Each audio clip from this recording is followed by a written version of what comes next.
Well, welcome back. We have the opportunity today to take a look at the stories of Babel and this curious character from the Table of Nations known as Nimrod.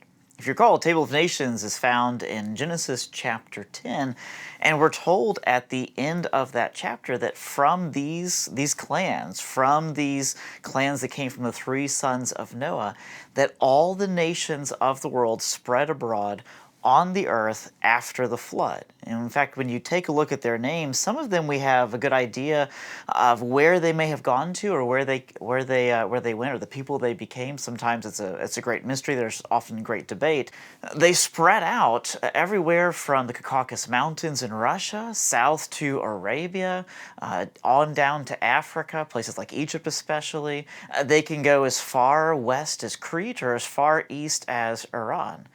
And of course, we actually have the whole story of Babel told right after this, right on the heels of this, and it's in between two Toledots. The one found in Genesis chapter 10, telling us where the nation spread, and the one found in Genesis chapter 11, which leads up to the story of Abram and tells us how he came, descended from the son Shem of Noah, and how his line goes there. But before we actually take a look at that story, which is for later, let's talk about the story of Babel. And Babel really is about a city. In fact, we see this whole compulsion of man, especially fallen man or rebellious man, to build cities. It's not that cities are bad, it's just that it's kind of this habit of man that he feels safer and he feels more powerful when he has a city. So we see this with Cain, for example. You see in the Table of Nations with Nimrod, who is listed alongside several other cities. And of course, you see it as the hallmark of Mesopotamian culture. In fact, I've got a great book at home that is called Mesopotamia, the Invention of the City. And it makes sense. When you look at their creation stories, for example, it was the Mesopotamians who believed that the very beginning saw the very first cities, which they usually saw as a city known as Eridu. And they actually thought that the city of Eridu had been made by the gods. They even sometimes considered cities to be these places where heaven and earth met. In fact, when they created these ziggurats and quite possibly the Tower of Babel, based upon the text we see in Genesis 11 and based upon other things we know about them, they probably saw those towers as being meeting places where they could actually meet the gods or meet God himself in heaven. We're also told that the city was the place where the first kings were and that the gods chose the strongest. It was an Akkadian creation tale, the Akkadians being one of the Mesopotamian peoples who said that the very beginning of the world was when there was no brick yet laid. Not even a brick mold had been formed. In other words, they saw the beginning of the world, that formlessness, as being before cities were actually made, curiously, out of bricks. The Enuma Elish, when it talks about the creation of the world, it says that the gods had to make bricks for a whole year before they could actually begin building and creating things. It was also the Akkadian annals that kind of rated kings based upon how many bricks they made in a given year or during their reign. So this whole idea of building cities, this whole idea of producing monumental buildings and architecture, it was a big deal to the Mesopotamians. It really shows up in a work like Gilgamesh, where he begins by bragging about his city of Uruk, and he then goes on this quest for eternal life. He fails, so he comes back home and he once again brags about his city. It basically ends the same way that it began. But when it comes to the story of Babel, which of course is this famous story about a tower and about language, it's helpful right away to start out with the idea that this story of Babel actually was retold in ancient Mesopotamia. So for example, we have some cuneiform tablets from the city of Kish, another Mesopotamian city.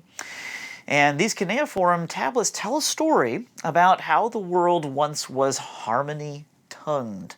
meaning it all had one language, and how at this time in Sumer, the great land of the decrees of the princeship, like the place where the kings ruled from, this is actually the earliest civilization we have, they said, this one tablet says that the whole universe, all of the people in unison, they all worshipped Enlil in one tongue, Enlil being a name for their chief god.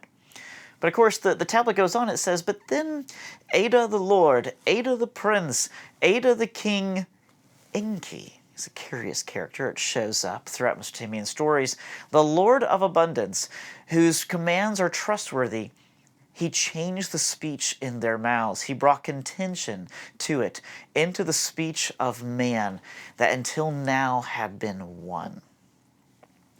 Well, if we look at the Genesis account, we find out real quickly that the whole world had one language and they had one word. And they use this, or with this advantage, people, quite possibly a variety of peoples from that post-flood dispersion, they all migrate to the east, or at least a group of these people migrate to the east, to a plain known as Shinar, which may be the Akkadian word Shumer. It might even be a Hebrew word that means something like the two cities, which makes sense because the oldest city that we know of is Eridu, right there in Mesopotamia. And Uruk is not too far from it, and the two cities were connected to each other at various times in history. But all the same, we have the story about how the people migrate there, and they say to one another, "Come, let us make bricks."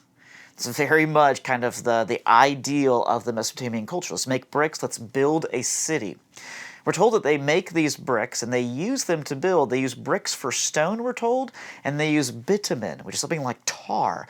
And they use that for mortar. But they go on, they say, "Come, let us build for ourselves a city and a tower with its top to the heavens." So we have the bricks, then the city, then the tower. It kind of moves in that progression, and it really fits with Mesopotamian culture that focused on making bricks, making cities, building ziggurats. In fact, if we look at the names of some of these ziggurats, like the one from the city of Larsa, in English, when it's translated, it would be called the House of the Link between heaven and earth. If we look at Babylon, it would be called the House of the Foundation of Heaven and Earth. One of the much later Mesopotamian kings, Esarhaddon, described a ziggurat saying that it was raised to heaven the head, meaning it connected into heaven itself. We're also told in Genesis 11 that the people do this because they wanted to make a name for themselves. This kind of fits with Nebuchadnezzar, a much later Mesopotamian ruler. He's one of like the Neo-Babylonian or sometimes called Chaldean rulers. But when he talks about a ziggurat that he had worked on in the city of Babylon, he says that I strengthened it, and he says, I made an everlasting name for myself. Of course, the irony of this whole story of Babel there in Genesis 11 is that people want to make a name for themselves, and yet no individuals are mentioned. It's quite the opposite of what they were trying to do. But of course, we're also told that they, besides wanting to make a name for themselves, they also did not want to be dispersed. They didn't want to spread out throughout the entire world. They wanted to disobey that command, to be fruitful, and to multiply and fill the earth. So we have an issue of pride here in terms of making a name for themselves, but we also have an issue of fear, which is usually what pride is connected to, where they fear what might actually happen if they go out into that world. And if we're right about kind of the prehistoric times, kind of that Stone Age times being before this, with people living in caves and things like that, it would suggest that that world was quite dangerous indeed. But going back to the story of Genesis 11, we then have this whole episode where when God actually addresses this whole thing, he comes down to look at it. It's meant to be humorous. That even though the tower is grand and it's this great thing that man can do, God kind of stoops down and say, oh, look at what you did down there. But of course, we also have an interesting thing too, where God once again uses the plural to talk about himself, and he says, let us go down and confuse their language. So he does. And we're then told that the city was stopped. Not that they stopped building the tower, we're told they stopped building the city. And they appear to just leave all of a sudden, and then the place receives its name. It's called Babel, which really means a confused medley of sound in the Hebrew language. Now, this brings us to the question of, if this really happened, and we're going to argue that it did, where might it have happened? Now, of course, there's a lot of different candidates we can look at. For a long time, people have argued that it was in the city of Babylon itself. But I really like the argument made by the archaeologist Douglas Petrovich about it being the city of Eridu. Let's take a look at the city of Eridu. As I mentioned to you earlier, it's seen as the world's oldest city, and it was also seen as the city by the Mesopotamians themselves, by a whole variety of cultures. It was seen as the city that was first created by the gods. And they even said this was the place where Marduk first made man, Marduk being their chief god, kind of like their Zeus, so to speak. It also shows up as the first city listed in the king list of Sumer. So it has that importance as well. And it was associated with this god, Enki. We've already mentioned him. He's the one who confuses the language. That's very curious. He's also the one who is credited with saving their Noah-like character by revealing the plan of the gods in a dream. He also is one, we're told, who, quote, opens the doors of understanding and teaches civilization to the people. He kind of has mercy on them, but then when they get to be too much, then he confuses their language. That seems to be the idea. Well, what we know about Eridu is that Eridu, back when people were living there, from what we can tell from the archaeology, it was actually right on the Persian Gulf. So it had easy access to trade, it had easy access to fishing and things like that. The coastline, of course, has changed greatly by now. What we also know about Eridu is that it actually had something like 18 different temples built at this one site, essentially one on top of another. And based upon the fact that they were offering so many fish, that suggests, well, also the fact that Enki is associated with Eridu, it suggests they were worshiping him because he was the god of the waters. He was the god who would grant you food from the waters, such as fish. But when we take a look at their temples, the temples progressively get bigger. They progressively get more and more grand until you get to the very top one, which they call Temple 1. And as Douglas Petrovich has pointed out, even as the temples get bigger and bigger, the houses around them, they all stay the same size. So it suggests that the people are pouring all of their efforts into these temples, into these monolithic works of architecture. But then there's something even more interesting about this site, because you have the remains of the last temple, and there's not a whole lot left. When you look at it just kind of casually, it looks kind of like a big mound of dirt. That's where it's kind of helpful to have some of the drawings and sketches of what it might have looked like, or maps of, okay, here's how we've mapped out the foundation walls and things like that, or here's a picture of a wall. But anyway, what's curious about these temples is that right next to them, there is this massive platform. It appears to be this massive platform on which a ziggurat would have been built. Had a ziggurat been built on this platform, it would have completely dwarfed any other ziggurat ever built by any of the Mesopotamian peoples. In all likelihood, it would have quite dwarfed the pyramids of the Egyptians. So we're talking about a massive foundation, which curiously, in between its layers, has bitumen, this tar-like substance to provide it with extra stability and help waterproof it and things like that. We also know a few other curious things about Eridu during this time. This time that we're talking about is sometimes called the Proto-Literate period. This is a time before they actually had writing, and people were simply using things like cylinders to kind of sign things and mark who they were, which just seems kind of a precursor to actually writing things. But this is before the world's first writing system of cuneiform. We also have some curious things in the pottery we find. So if you look at earlier times in Eridu, you see this kind of pottery that has been thrown on a pottery wheel. It has more care put into it. It's from the Ubaid period. But then when you get later on to what they call the late Uruk period, which is also a time when this culture of Uruk greatly expanded all around the ancient Near East, or what we call the Middle East today, you see suddenly a different kind of pottery. A pottery that is not thrown on a wheel, but a pottery that is made on a mold. So essentially, the potter would take a lump of clay and he would push it onto a mold, and it left this special beveled rim around it, so it's real easy to identify.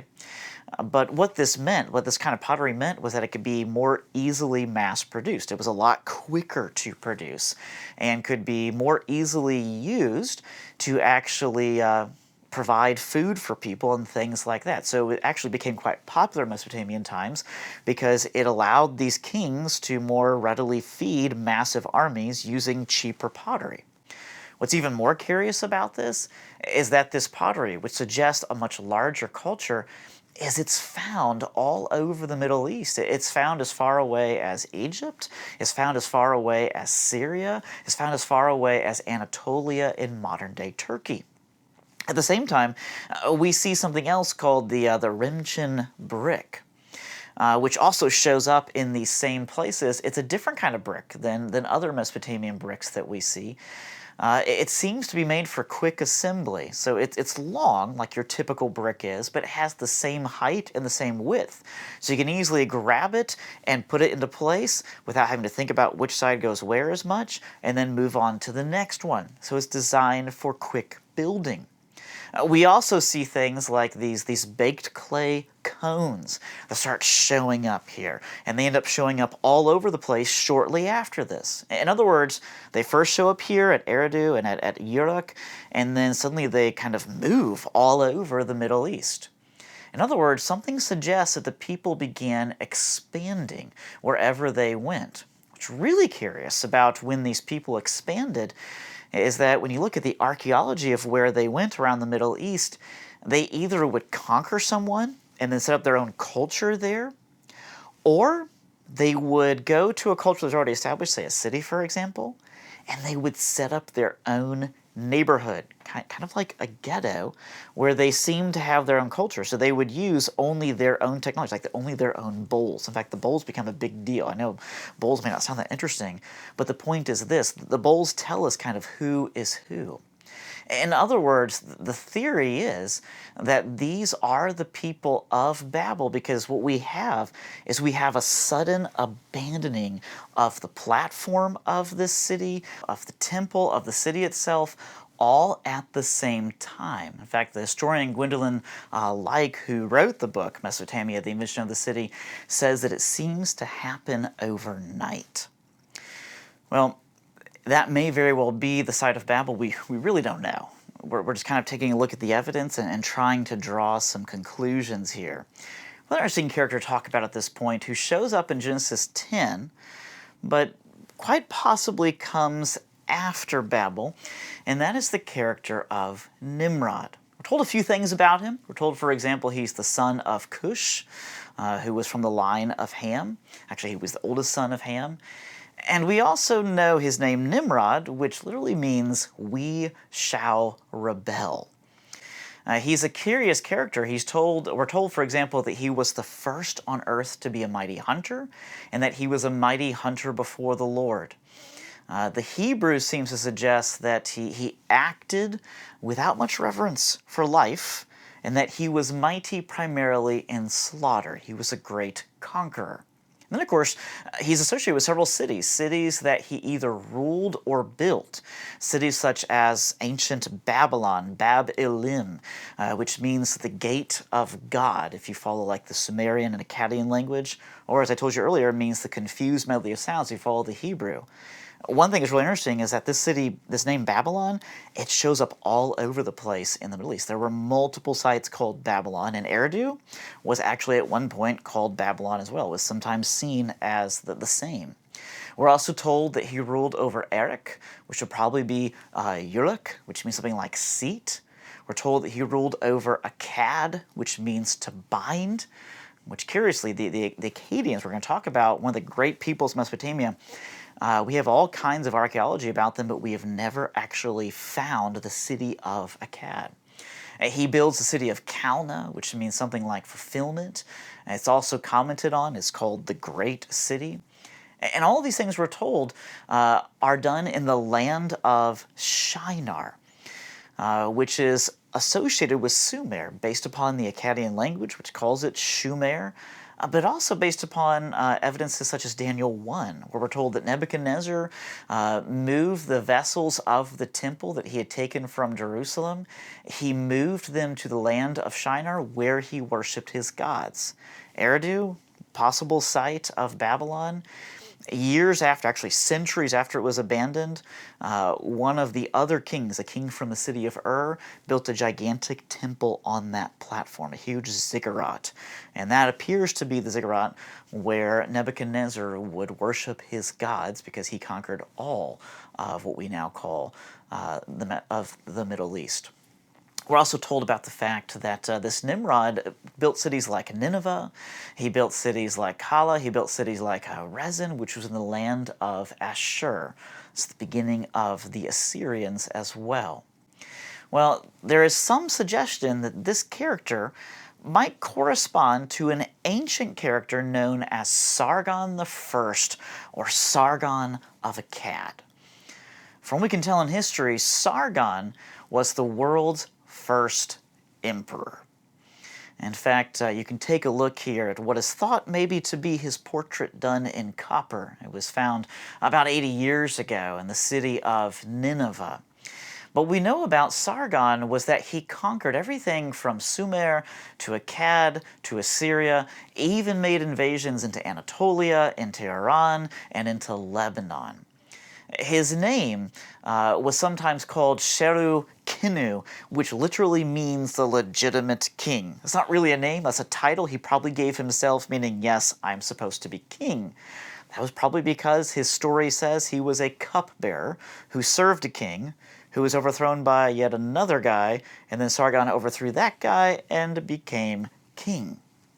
Well, his story lines up with Nimrod in terms of Nimrod being the world's first described emperor in Genesis 11, but it also lines up in terms of what they controlled and where they were from. Nimrod, we're told, was of the line of Cush from Ham, and we're told about Sargon that he came from Kish. This may very well be the same place, and we're also told in various Mesopotamian stories that Kish was where kingship actually began. We also know that Sargon, who was often called the king of battle, conquered places like Sumer first. He made things like Akkad his actual capital, and he began conquering all the same places that Nimrod either ruled or had actually built. One description of Sargon from the ancient chronicles of Babylon, which actually came sometime after he lived, said that, quote, Sargon had neither rival nor equal. His splendor over the lands he diffused. It crossed the sea in the east. In the 11th year he conquered the western land to its farthest point. He brought under one authority. He set up his statues there, and he ferried the West's treasure across on barges. He stationed his court officials at intervals of 5 double hours and ruled in unity all the tribes of the lands. He marched to Kazulu and turned them into a ruin of heap, so that there was not even a perch for a bird left. In other words, he's described as this very powerful ruler, which you can see if you say something like Sargon's victory stela. If we take a look at the chronicles of the early kings from ancient Babylon, it tells us that Sargon had no rival, he had no equal, his splendor was very great. We're told that he crossed the seas in the east. We're told that he conquered as far west as you could go. We're told that he brought it under one authority and set up his statues wherever he went, bringing treasures from the west. We're told, for example, that when the land of Kazulu rebelled against him, he turned them into a heap, so there was not even a perch for a bird left. In other words, he's someone who excels in slaughter, which, quite frankly, becomes the theme of Mesopotamian rulers and is especially shown in their art. In fact, take a look right now at the victory stela of Sargon.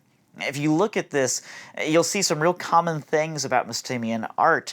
You'll see, first of all, Sargon leading a procession of his soldiers carrying a mace. Notice he's larger than everybody else. That's called hierarchical art, where it's showing the person who is seen as most important as bigger than everyone else. But in other sections, you'll see prisoners who are bound and who are in stocks around their necks, so they cannot freely move around. You'll see things like vultures feeding on the dead, all his enemies that he has conquered and defeated in battle. And then, of course, in one section, you'll see Sargon himself, or at least part of his arm and his mace, as he holds the net of prisoners. And you'll see one unfortunate prisoner who has his head out of the net, and you'll notice that Sargon is clubbing him with his mace. There's a character on the other side of the net who appears to be the same size as him, and based upon the clothes this figure is wearing, it's thought that this is the goddess Ishtar, who is standing by, blessing what Sargon does. Someone who appears to be mighty in slaughter and ruled over the same area and territory as Nimrod, quite possibly making him the same character.